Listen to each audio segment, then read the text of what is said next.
Apako nying Nyasaye maratego motimonwa ng'wono nyadichiel e okinyi masani.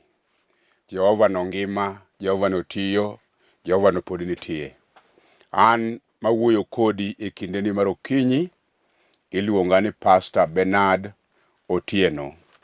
An wuod John Wiso ore mawuod Kochia Makamenya e tie got Ang'iro kanyo but sikul moro Nyalianga Primary School. Nyasaye majapar ji nopara e thurwa kendo Nyasaye notimona ng'wono maduong' mar warruok. Mane momiyo noneno ni ber mondo go koda okang' kanowira kod moe kendo noketo teko maduong' mar maler kuoma mondo ayal wachne e piny ngima.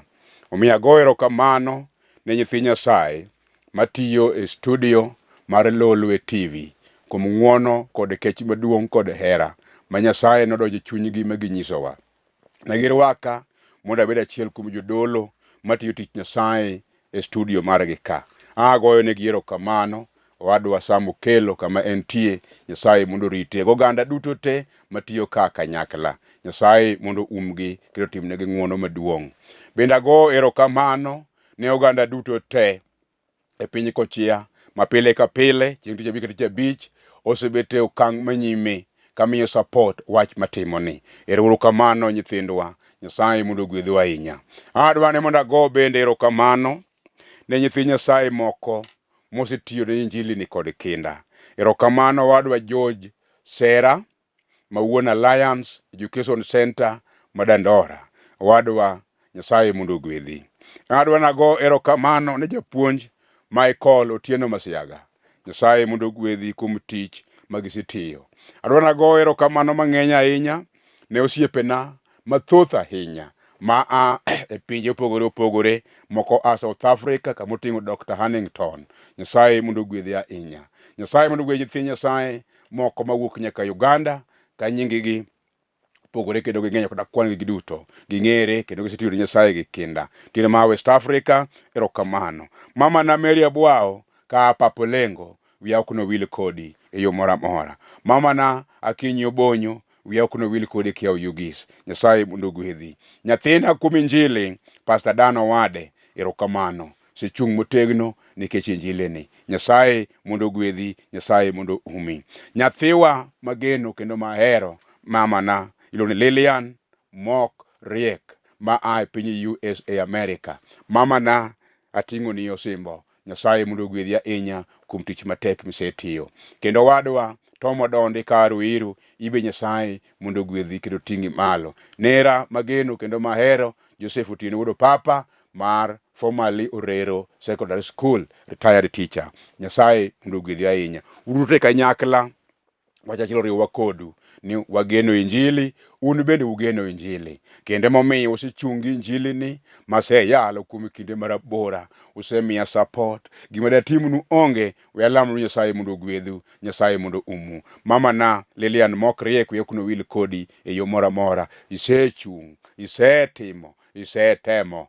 Akwayi kuom ng'wono sidi kendo chak imedi nyadichiel. Mama na Mary Abwao erokamano, Nyasaye mondo gwedhi ahinya. Nyasaye maratego no ero mondo umi kendo riti kendo timne gik madongo. Lawrence Omonde, Joshua Otieno, Nyasaye mondo ting'u malo, sao timnu gik maonge, Nyasaye mondo ting'u malo kendo ket gik maonge mondo bedie. Mama Irina Oko, in bede kik Nyasaye weyi, Irina Otieno, Nyasaye kik weyi nono, otimne gik madongo. Erokamano mang'eny.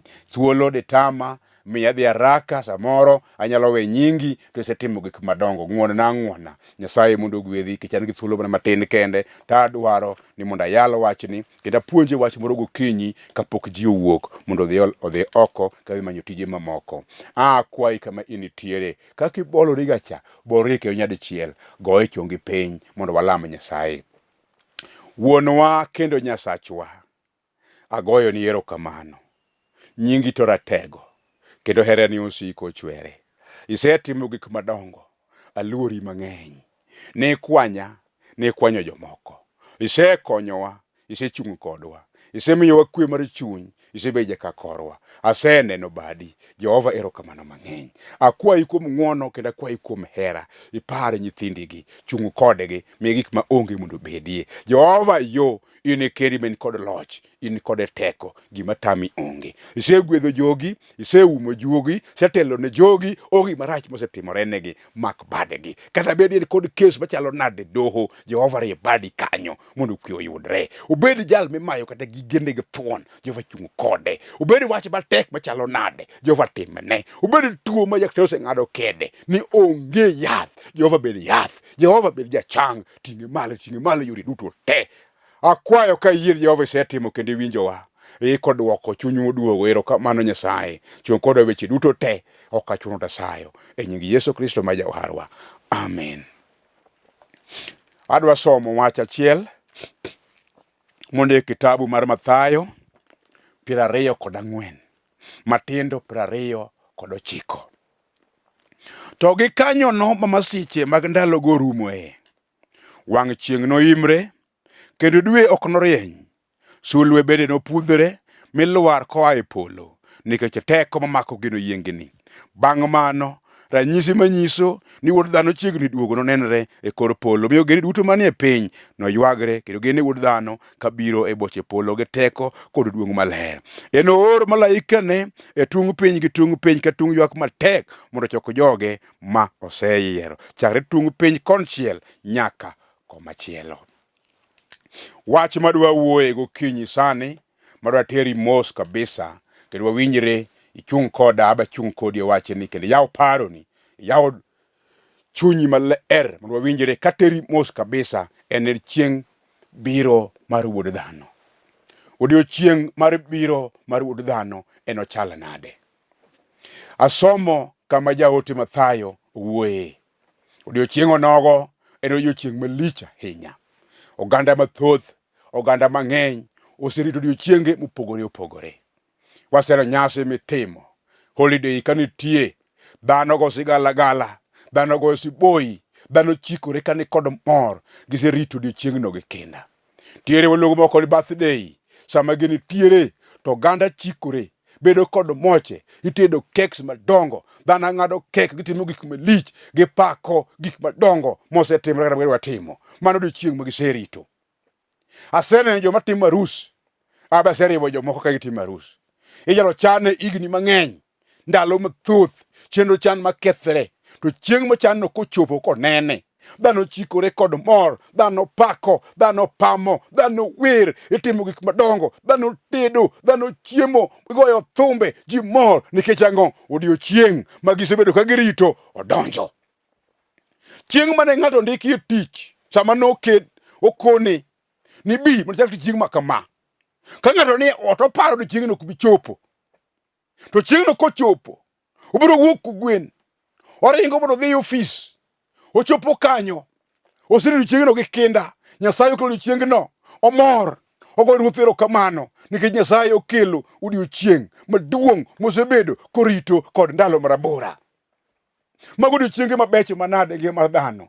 Ibende in godiochiengi moro mang'eyo ni rito, kendo kochopo to gik mane nakwanogi inyalo time, inyalo miel, inyalo chikori, inyalo pako, inyalo goyo sigalagala, nikech ang'o? Odiochieng' misebedo kirito gi kinda ochopo e wang'e.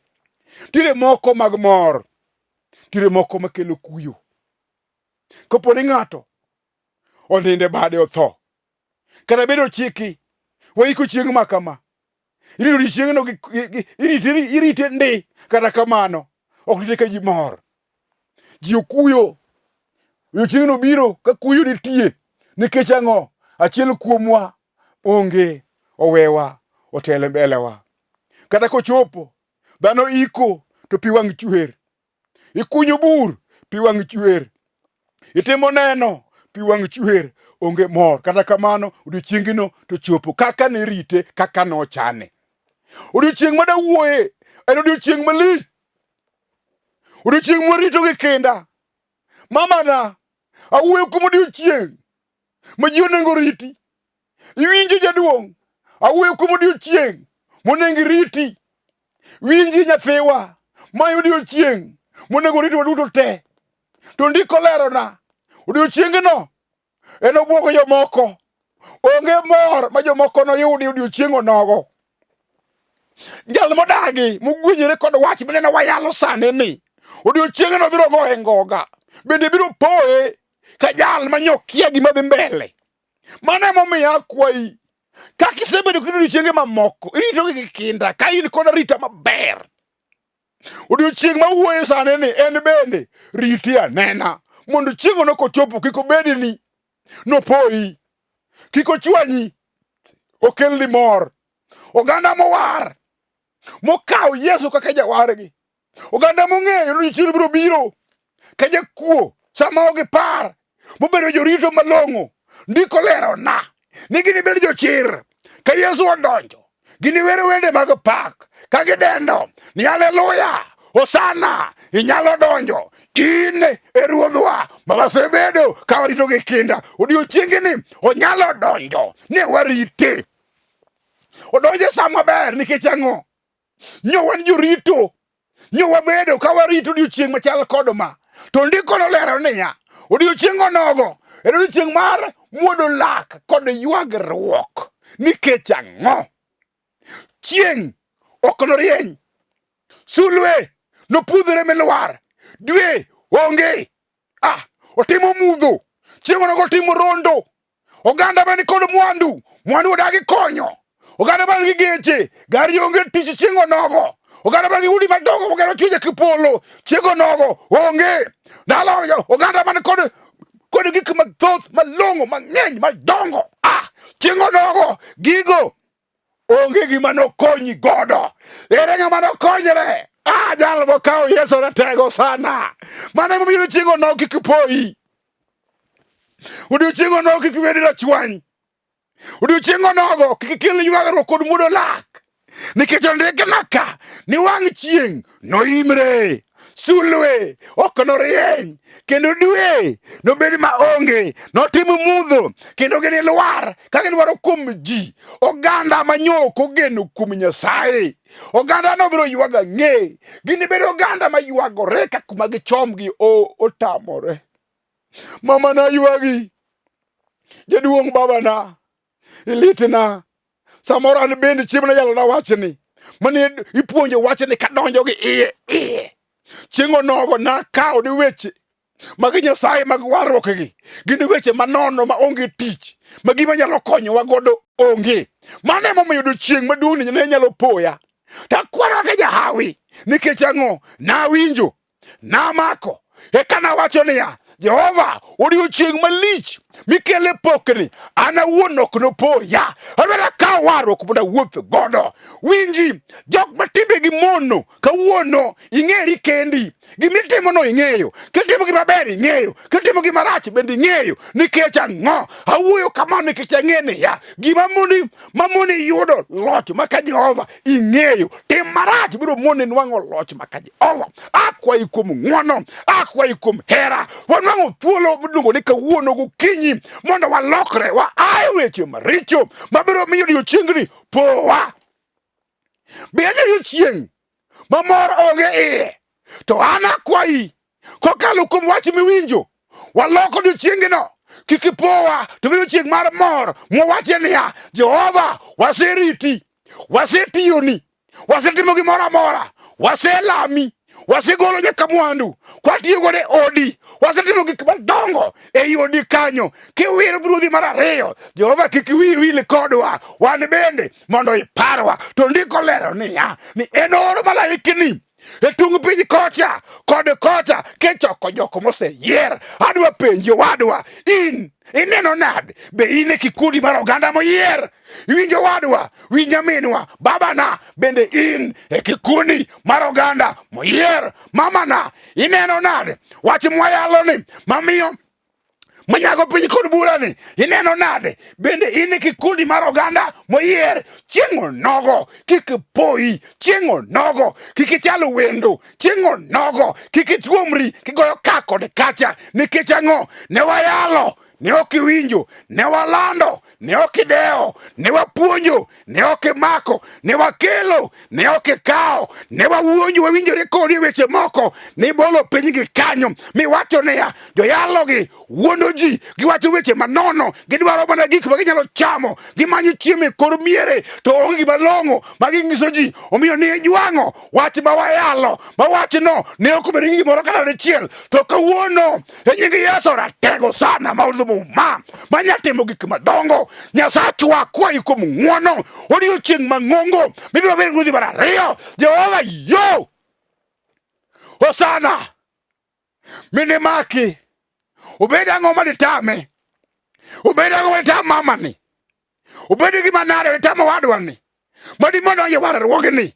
Oganda mathoth chunygi ose magiwacho niya, onge gima injili konyo. Nikech ang'o? Osene chandruok modhire mochopo kode okuta mowacho niya, aselamo Nyasaye higni mang'eny to pok aneno gimotimorena. Awacho ni karamo chutho. Kik wach nomoni kawo warruogni, kik wach nomi ijwang' wach mawayaloni, kik wach nomi ijwang' injili manisekawo. Odiochiengno odiochieng' mar rondo, en odiochieng' malich, en odiochieng' maonge mor e iye. To mana n'oganda mojwang'o warruogni. Mano omiyo abiro ka mondo asayi kawuono gokinyi, mamana, kik iyie weche moko matimore ka keth dakni e yodi, ma wach matin ni kende mi chuny lit donjni, mi jwang' kwe ma yande in godo. Mano mi yalo Yesu, mano mi kawo warruogni, mano mi siko kod wachni, mi jwang' mibol piny pagla. Apako nying Nyasaye man kod teko, apako nyingo sana manyalo wiro, maparnwa odiochieng' moro biro mbele ka. Chieng' no gokinyi ndiko lerona, ji ariyo noyudi katiyo kanyakla, achiel nokaw to moro nodong'. Ji ariyo noyudi karego kanyakla, achiel nokaw, achiel nodong'. Oganda moko ariyo noyudi konindo kanyakla, moro nokaw to moro nodong'. Ji ariyo nodong' kawuotho e wang'a yo, moro bikaw to moro biro dong'. Akwayi mamana, akwayi owadwa, akwayi nyathiwa, kodiochieng' nochopo to ka un ji ariyo, yie mondo kawi ibede e kikundi mar oganda mawacho ni Jehova, an ema nyaka ikawa nikech asetiyo gi kinda, an ema ikawa nikech asetiyoni. Ok ijwang'a nikech ang'o? Ijwang'a nikech nyoka tiyo maber, kata kamano nikech natiyo Jehova enda anie mbeleni, dhi koda dala. Odiochieng' onogo kik poyi, kik okelni wiche kuot kod achaya ma tich misetimo higni mathoth dhi kayiem nono. Mano odiochieng' mowache niya, ni jomoko nobi kaywagore gikone ruoth ne ruoth, nyowa koro wach e nyimi, nyowa yalo e nyingi, nyowa chango ji bende e nyingi, nyowa timo gik madongo e nyingi. Jehova wacho niya, oonge gi sa mar bisano kodi. Obedo wach achiel kende ni ai kuoma, in jaricho, ok ang'eyou. To oganda manie bade korka chich to noketnegi weche maduogo chuny. Okonegi ni biuru mondo wabed kanyakla, biuru wabed mamor, nutimo gik madongo. Kane kech kaya, nukelo chiemo machamo. Kane awuoth duk, nukelo law marwako. E kinde mane weche tek, nuchung' koda. Kata kana tuo, ne aneno osiptal kubiro mondo unena. Mane jok ma Yesu wuoyo kuome kowacho niya, biro bedo joloch. Kawuono godhiambo mar tich ma sa orumeni, onge gimodong'. Kik moche mag pinyni moni neno odiochieng' maduong' ma Yesu Kristo Wuod Nyasaye duoge kod piny ruodhe. Akwayi ni kiyie kik mwandu mar pinyni gali modiochiengni poyi. Kik gik madongo mineno ka Nyasaye oketo e lweti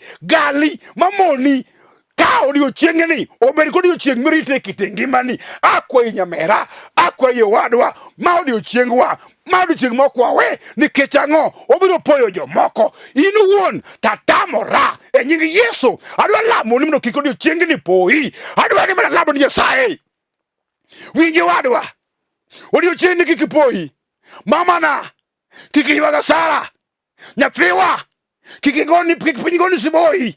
Ni niketo kori ni in e od Nyasaye. To karang'o motimore makoro ywagruok kod bura lako mako kanyakla, kendo yudo kanyakla gi joma moko ma yande ok dhi kata od Nyasaye? Kawuono e nying Yesu kaminena isani akelo geno kata noserumo to geno maka Jehova nyalo dadi kacha machak kele kikundi mar oganda mawacho ni mae ruodhwa mawasebedo ka watiyo ne Jehova no to ber adiera otimo gik madongo aluoro nyinge gimosetame timo onge.